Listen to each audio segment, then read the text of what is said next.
लेकिन ऐसे माहौल में भी आपका भाई आपके लिए 5 ऐसे स्टॉक्स लेकर के आया है जो अभी चिल्लर के भाव मिल रहे हैं, जहां खरीदारी करने की सेंस बनती है, एक सेंसिबल वे से खरीदारी करना जायज़ लगता है। और ये स्टॉक्स आपको श्योरली, अगर निफ्टी 50 में एक स्ट्रॉन्ग रैली आती है तो यहाँ तो कोई शक की गुंजाइश है ही नहीं कि ये स्टॉक पैसा बना करके नहीं देंगे।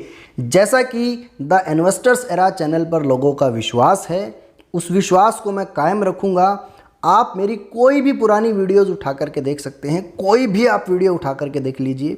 अगर आपको जो है कोई ऐसा स्टॉक दिखाई दे जो कि बहुत ज़्यादा गिरावट में है, आपके पैसे को ख़त्म या बर्बाद कर दिया, ऐसा आपको कभी दिखाई देगा ही नहीं। लेकिन आपको ऐसे ढेरों स्टॉक्स दिखाई देंगे जो 100 पर ख़रीदा आज 200, 250, 300, 400 है, ऐसे ढेरों स्टॉक्स दिखाई देंगे। तो यहाँ पर बिल्कुल ही हमारा फ़र्ज़ है कि बेहतरीन से बेहतरीन stock selection over a period of time आप लोगों को प्रोवाइड करवाना, बहुत टेक्निकल, फंडामेंटली और बिजनेस प्रोस्पेक्ट की रिसर्च आप लोगों तक पहुंचाना, और यहाँ पर जो बेकार स्टॉक इस माहौल में दिखाई दे रहे हैं उनको भी आपके सामने हाईलाइट करना कि यहाँ पर क्यों खरीदारी करने की सेंस नहीं बनती है, क्यों यहाँ पर मार्केट के द्वारा एक ट्रैप बिछाया जा रहा है। ये आप जो है खुद से करते हुए नज़र आ सकते हैं। आप कोई भी पुरानी वीडियो खोल लीजिएगा मेरी, और यहाँ पर एक लिस्ट बनाते चलिएगा। यहाँ पर आपको 10 में से 9 से भी ऊपर की ट्रेड पॉजिटिव दिखाई देंगी। सारी यहाँ पर A1 सिलेक्शन मैंने आप लोगों के सामने हमेशा और हमेशा बना करके दी।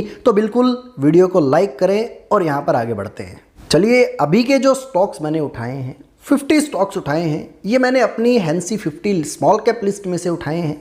मैं जो है बेसिकली इस प्रकार की लिस्ट को अपने पोर्टफोलियो में या ओवरऑल बना करके रखता हूँ, और इनमें टेक्निकली जो भी ट्रेड आती हैं उनमें कभी भी चूकता नहीं हूँ। और यहाँ पर जो ये 50 स्टॉक्स हैं, मेरे जो स्मॉल कैप 50 स्टॉक्स हैं, और बेसिकली जो मेरी एक कोर लिस्ट है, यहाँ पर मैं अपनी 2 वॉच लिस्ट आपको दिखाता हूँ, जिसमें यहाँ पर हैंसी 50 स्मॉल कैप के नाम से है और एक हैंसी 50 जो मेरी कोर वॉच लिस्ट है, जिस पे मैं हमेशा ही नज़र बना करके रखता हूँ। तो अभी के जो स्टॉक्स हैं 5 स्टॉक्स, वो आपको basically Hansi 50 small cap category से दिखाई देंगे। सबसे पहला स्टॉक है एफएल इंडिया लिमिटेड। अगर इसका बेस्ट बाइंग लेवल मैं आप लोगों को बताऊं, ऑल्दो ये अभी भी अपनी सेंसिबल वैल्यूएशन या एवरेज वैल्यूएशन से बहुत नीचे हैं, 75 तक के प्राइस टू अर्निंग रेशियो पर ऑन एन एवरेज ये ट्रेड किया है। हायर साइड में तो ये 150 पर भी ट्रेड किया है, बट ऑन एन एवरेज 75 पर तो रहता ही है। बट इसमें बेस्ट खरीदारी का मौका जब आता है जब ये स्टॉक 920 से लेकर के 980 की रेंज में आता है। टेक्निकली अगर आपको एक बढ़िया फॉर्मेशन बनानी है और फंडामेंटली भी वो फॉर्मेशन उसको स्पॉट करे, 920 से 980 का लेवल सबसे ज़्यादा बेस्ट है। और इस लेवल पर हम जो है पिछले महीनों में लगभग 5 से 7 बार खरीदारी कर चुके हैं। लेकिन यहाँ पर ये स्टॉक अभी भी बहुत ज़्यादा नहीं चढ़ा है, ये अभी भी जो है सेम सिनेरियो पर ट्रेड कर रहा है। दिक्कत क्या है, क्या यहाँ पर नेगेटिव चीज़ है? यहाँ पर एक नेगेटिव चीज़ ये है कि जो इनकी सेल्स है वो लगातार बढ़ते क्रम में नज़र आ रही हैं, लेकिन इनके मार्जिन्स थोड़े से प्रभावित होते हुए नज़र आए हैं। अगर ये अपने पुराने मार्जिन्स पर होते तो ये स्टॉक अभी जो है लगभग 370-80 करोड़ के नेट प्रॉफिट पोस्ट कर रहा होता। बट ये चीज़ें over a period of time capture की जा सकती है, क्योंकि एफएल इंडिया का सबसे यूनिक टाइप का बिजनेस है। इस प्रकार का भी इनका भी कोई डायरेक्ट कंपटीटर मुझको दिखाई नहीं देता है जो कि डायरेक्टली सेम धंधे में हो। सिंगापुर बेस्ड ये कंपनी है, ज़बरदस्त कन्विक्शन के साथ पैसा बना करके देती है और एक हाई सेल्स ग्रोथ को फॉलो करने वाली कंपनी है। तो ओवरऑल मुझे यहाँ पर बिल्कुल क्लियर कट, इसमें कोई दो राय नहीं है, कोई भी दो राय में नहीं मानता। जो मेरे हैंसी 50 स्मॉल कैप कैटेगरी के स्टॉक्स हैं उनमें मैं कभी भी शक की गुंजाइश नहीं करता हूं। अगर उनमें शक होता तो वो मेरी लिस्ट में नहीं होते। सो ओवरऑल इस पर्टिकुलर स्टॉक में यहाँ पर कोई भी गुंजाइश मुझको दिखाई नहीं देती है कि ये स्टॉक 2000 नहीं लगाएगा। ये over a period of time, और बेसिकली मैं 1 साल से ज़्यादा का समय नहीं मानता, ये स्टॉक आपको 1800 से लेकर के 2000 के इजी टारगेट्स देता हुआ नज़र आ सकता है। और अगर अभी निफ्टी 50 हाईएस्ट एवर सिनेरियो पर चलने लगती है और एक बढ़िया बुलरन की शुरुआत कर देती है, ओवरऑल जो है खरीदारी का माहौल बाजार में बनता है, तो झट से ये स्टॉक आपको जो है 2000 के लेवल्स बना करके दे सकता है। तो ऐसे में जो 1000 पर, 1020 पर, और यह जो मेरा बेस्ट बाइंग लेवल मैंने बताया 920 से 980 के बीच में खरीद करके बैठा है, अभी भी खरीद ले, वो कभी भी मार नहीं खाएगा। उसको यहाँ पर डरने की ज़रूरत नहीं है कि फिर स्टॉक 800, 700, 600 चला जाएगा, वो जाएगा ही नहीं, क्योंकि ऑलमोस्ट अपने बॉटम पर अभी भी मौजूद दिखाई दे रहा है। सेकंड स्टॉक आपको दिखाई देता है कैंपस एक्टिववेयर लिमिटेड। अब ये स्टॉक भी अपने हाईएस्ट एवर लेवल से बहुत नीचे है, 312 के आसपास का करंट प्राइस है, लगभग 640 पर स्टॉक चला गया था। तो ओवरऑल आधा है, बिल्कुल ऑलमोस्ट आधा है, बट आप कहेंगे कि ये 81 के प्राइस टू अर्निंग रेशियो पर है और जब अपने हाईएस्ट एवर सिनेरियो पर होगा तब तो इसने क्या जो है प्राइस टू अर्निंग रेशियो बनाया होगा। तो ये उस समय highest ever price to earning ratio पर था। अभी रिकवरी मोड में बिजनेस नज़र आया है, 81 का price to earning ratio no doubt थोड़ा सा हाइयर साइड है, बट अगर इसने करेक्शन करनी होती या एक करेक्टेड फॉर्मेट में आ जाता तो यहाँ पर अभी पीछे बहुत बढ़िया गिरावट आई है। हर एक स्टॉक ने 52 वीक लो लगाया, बजाज फाइनेंस क्या सारी चीज़ें अपने लोवेस्ट एवर सिनेरियो पर आई। तो ये स्टॉक उस समय जो है क्या लोवेस्ट एवर सिनेरियो पर आया, ये उस समय भी जो है बेसिकली अपनी लोवेस्ट वैल्यू 300 रुपये के आसपास आया, इससे नीचे नहीं गया। तो ऑल्दो यहाँ पर ये इसकी बॉटम और बेसिक वैल्यूएशन दिखाई देती है जो कि मार्केट को सूटेबल लग रही है। यहाँ पर मार्केट इसको सूटेबल मान रही है और इसमें जो है बिल्कुल हम ही नहीं, बोथ एफआईज बोथ डीआईज दोनों ही कंफर्टेबल है, प्रमोटर्स तो कंफर्टेबल है ही। तो ओवरऑल रिटेलर्स के पास है ही क्या। अब रिटेलर्स के पास अगर 25-30 होता तो ये वैल्यूएशन नीचे आ सकती थी, तो ये वैल्यूएशन थोड़ी और नीचे आ सकती क्योंकि रिटेल निवेशक पैनिक पे बेचते हैं। ओवरऑल यहाँ पर ये फिर 60-65 भी आ सकती थी, ये 50 तक भी आ सकती थी, वो सिनेरियो अलग था।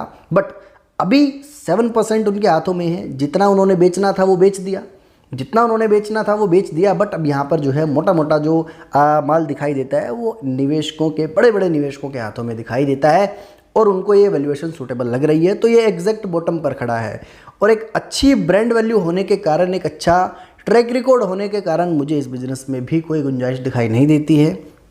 मेरे अकॉर्डिंग यहाँ पर कंफर्टेबली बाइंग करने की अपॉर्चुनिटी दिखाई देती है और जैसी बाज़ार में बिल्कुल यहाँ पर जो है हाई तौबा मची हुई है, उनसे अभी तक ये स्टॉक बचे हुए हैं। यहाँ पर उनसे अभी तक ये स्टॉक बिल्कुल बचे हुए हैं। थर्ड स्टॉक है clean science and technology limited. यहाँ पर भी मैंने एग्जैक्ट बॉटम पर exact buying level technically predict करके आपको बताया रॉब बुकर स्ट्रेटजी के आधार पर। सो अभी भी स्टॉक उसी वैल्यूएशन पर है। यहाँ पर लगभग हमें 1250 से लेकर के 1325 की रेंज में कंफर्टेबली बाइंग कर लेनी चाहिए थी, बट अभी भी 1370 पर ही खड़ा है। यहाँ पर कोई बहुत बड़ी जो है लंबी चौड़ी गिरावट नहीं आई है, ओवरऑल ना लंबी चौड़ी चढ़त आई है। 46 की वैल्यूएशन लोवेस्ट एवर गई थी और 46 की वैल्यूएशन मेरे अकॉर्डिंग इतनी ज़बरदस्त कंपनी के लिए बहुत बढ़िया है। मैं इस कंपनी को बहुत ज़्यादा मजबूत कंपनी मानता हूँ, थोड़ी मजबूत नहीं, बहुत ज़्यादा मजबूत कंपनी। और ओवरऑल जो ये कंपनी आपको 14-13 हज़ार करोड़ के मार्केट कैपिटलाइजेशन पर ट्रेड करती हुई नज़र आ रही है, मैं इसकी फ्यूचर मार्केट कैपिटलाइजेशन 75,000 करोड़ देखता हूँ। अब 75,000 करोड़ आने में, बेसिकली यहाँ से 5 गुना होने में अगर हमें 5 साल का भी समय देना पड़े तो क्या दो राय है, कोई भी दो राय नहीं है। हमें 5 से 6 साल की वेट करनी पड़े तो क्या समस्या है, कुछ भी समस्या नहीं है। ओवरऑल इससे कंसिस्टेंट, इससे ज़बरदस्त खिलाड़ी दूसरा देखने को नहीं मिलता है। और जैसा कि नाम से ही झलकता है क्लीन साइंस, ये अपनी ऐसी टेक्नोलॉजी को यूज़ करते हुए नज़र आते हैं और इंडिया में पहली ऐसी कंपनी है जो इस टेक्नोलॉजी पर फोकस कर रही है क्योंकि इसने फ्यूचर देख लिया। बेसिकली यहाँ पर ये कोई भी वेस्ट प्रोडक्ट या वेस्ट मटेरियल नहीं एग्जैक्ट करती है। यहाँ पर कोई भी वेस्ट मटेरियल इनके केमिकल्स बनाने के प्रोसेस के द्वारा रिलीज़ नहीं होता है। ये हर चीज़ को बैकवर्ड इंटीग्रेशन के दौरान मैनेज करते हैं और वेस्ट को भी जो है मैनेज करके यहाँ पर ऑल ओवर जो है जीरो पोल्यूटेंट कंपनी बनी हुई है। अब हम स्पष्ट तौर पर जानते हैं कि चाइना की तरह कल को जो है इंडिया की मार्केट भी बहुत बड़ी होने वाली है, डबल डिजिट में ग्रोथ आ रही है। स्पष्ट तौर पर जो है लोगों की नज़रें भारतीय केमिकल बाज़ार पर नज़र आ रही है। तो ऐसे में जब स्केलेबिलिटी बढ़ती हुई नज़र आएगी, ज़रूर सरकार कोई ना कोई कदम ऐसा लेकर के आएगी जिससे पॉल्यूशन कंट्रोल हो। और पॉल्यूशन कंट्रोल अगर होगा तो उन कंपनीज पर टेम्परेरी रेस्ट्रिक्शंस लगेंगे, बट ये जो कंपनी है वो पहले से तैयार बैठी है तो इस पर तो जो लगेगा ही नहीं। बाकी कंपनीज इसको देख करके फॉलो आउट करती हुई नजर आएंगी। तो ये सिनेरियो है लगभग आज से 10 साल बाद का, जब एक बहुत बड़े स्केल पर जो है भारतीय केमिकल व्यापार का जो ओवरऑल मंडल है वो चढ़ते क्रम में नज़र आएगा और उसके बाद आपको ये सारी चीज़ें दिखाई देंगी। और उसको भी छोड़ दिया जाए तो हमें क्या बेहद कंसिस्टेंट फंडामेंटल्स नज़र नहीं आते हैं, ये हमको स्पष्ट तौर पर नज़र आ रहे हैं। ऐसा होता ही नहीं है कि कंपनी अगर इस प्रकार के फंडामेंटल्स को मैनेज करे और 40% की CAGR से चूक जाए, ऐसा कभी होता ही नहीं है। मैंने बाज़ार में कभी देखा ही नहीं है। ऐसा देखा है कि साल 1.5 साल बिल्कुल यहाँ पर ऐसा हो सकता है कि कंसोलिडेशन हो, लेकिन वो 1.5 साल के जो रिटर्न्स हैं वो अगले 3 महीने में मिलते हैं। ये चीज़ें भी मैंने हाईलाइट होती हुई देखी है। अभी क्लीन साइन सिर्फ और सिर्फ हाईएस्ट वैल्यूएशंस पर आया था और इसका सिर्फ यही कसूर था, ये हाईएस्ट एवर मार्केट पर आ गया था, ओवरऑल हाईएस्ट वैल्यूएशंस पर चढ़ गया था, अभी करेक्टेड फॉर्मेट में आना ही आना था।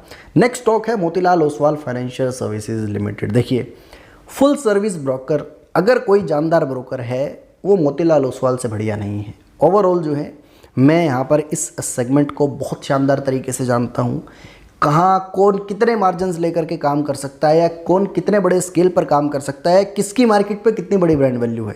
ये ओवरऑल अगर मैं आपको फुल सर्विस ब्रोकर की डिटेल हिस्ट्री बना करके दूं तो मोतीलाल ओसवाल की जो पकड़ यहाँ पर है वो किसी भी दूसरे खिलाड़ी की दिखाई नहीं देती है, चाहे वो कोटक सिक्योरिटीज़ हो, चाहे आईसीआईसीआई हो, किसी की भी इतनी जो है पकड़ दिखाई नहीं देती है।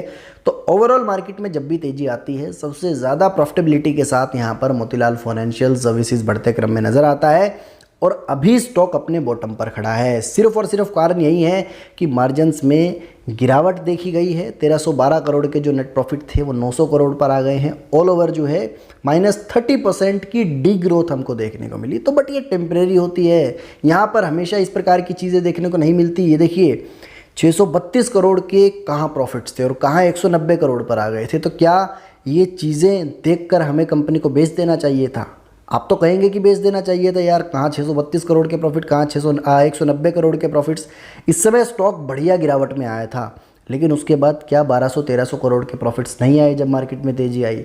अब जब मार्केट में तेज़ी आएगी तो क्या ये 1265 करोड़ के जो प्रॉफिट्स हैं ये 4-5 हज़ार करोड़ तक नहीं जाएंगे? हो सकता है 2-3 साल बाद वो तेज़ी आए, लेकिन ये बिल्कुल एक इतना सक्षम खिलाड़ी है कि ये स्टॉक बिल्कुल नहीं चुकेगा। ये सबसे बिल्कुल यहाँ पर वेल एस्टेब्लिश्ड प्लेयर आपको दिखाई देता है। तो ऑल ओवर जो है सबसे कंसिस्टेंट कंपनी है और बहुत बॉटम पर खड़ी है, एग्जैक्ट बॉटम पर आपको दिखाई दे रही है और ओवरऑल अपनी हाईएस्ट एवर लेवल से तो आधी है। 1600 रुपये का ये स्टॉक हुआ करता था, 700 रुपये पर खड़ा है, 551 पर लोवेस्ट एवर सिनेरियो गया था। सो अगर क्वार्टरली रिजल्ट अब इम्प्रूव होने शुरू हो जाते हैं, क्या दोबारा 1600 पर जाएगा? नहीं, भाग करके जाएगा, बहुत तेज़ी से जाएगा, बट उसके बाद फर्दर यहाँ पर भी आगे ग्रोथ की जो अपॉर्चुनिटीज़ हैं वो एज टीज़ रहती हुई नज़र आई है। जो 20-25% की CAGR मिली है वो तो मिलेगी और वो तो 1500 से 1600 से शुरू होगी। तो यहाँ पर जो 1600 तक जाएगा वो तो इसने कवरेज दिखाई है, ये वो तो अपने घाटे कवर कर रही है कंपनी।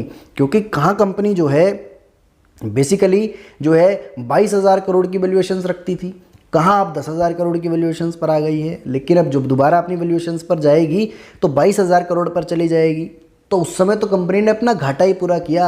ये तो उसकी वो वैल्यूएशन है जो एक बार मार्केट ने उसको दे दी थी। अब उसके बाद यहाँ पर सिर्फ टेम्परेरी रीजंस के कारण ओवरऑल डिग्रोथ आई है। यहाँ पर ये चीज़ें पूरी होती हुई नज़र आती है। आप हिस्ट्री उठा करके देख लीजिए, बहुत बार बहुत टाइम ऐसे स्टॉक्स के साथ ये अपॉर्चुनिटीज़ बनती हुई या फिर जो है ये कहानी बनती हुई नज़र आई है। नेक्स्ट स्टॉक है फाइन ऑर्गेनिक इंडस्ट्रीज लिमिटेड।